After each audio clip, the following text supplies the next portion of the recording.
I started to be interested in reporting on violence against women when I realized what a pervasive problem it is. I think that anybody that you talk with has a story about herself or her mom or her sister or some woman that she knows in a violent situation that she can't get out of.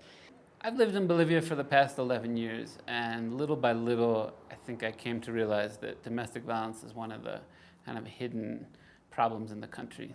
I had some personal experiences where I actually saw a woman who I was covering get beaten up by her husband in the fields while we were shooting another different story.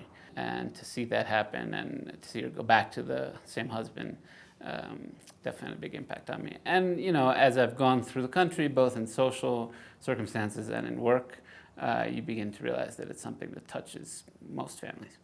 In the past couple years, it's been in the press so much, especially with the new law against violence against women in 2013, and it seemed like a moment where the issue had reached so much critical mass in society, and it was really the time to cover it because women's movements are starting to address it, that there are many marches. It seems like every month there's a different march protesting violence against women or asking for implementation of the new law. And every time I go past the newsstands, I read every single cover.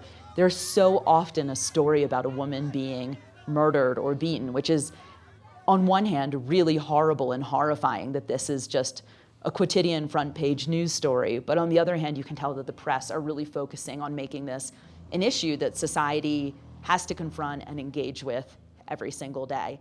And I do think that the press has played a monumental role in making this an issue that the government and society are confronting right now.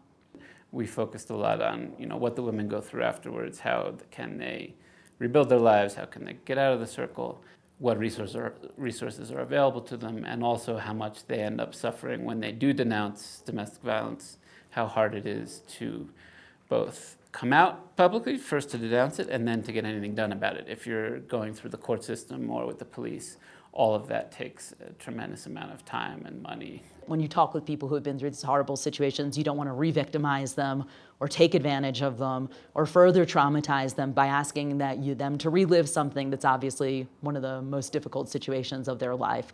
So you always are thinking about being sensitive to their story and where they are emotionally and whether it's helping them to talk to you or whether it's hurting them to talk to you.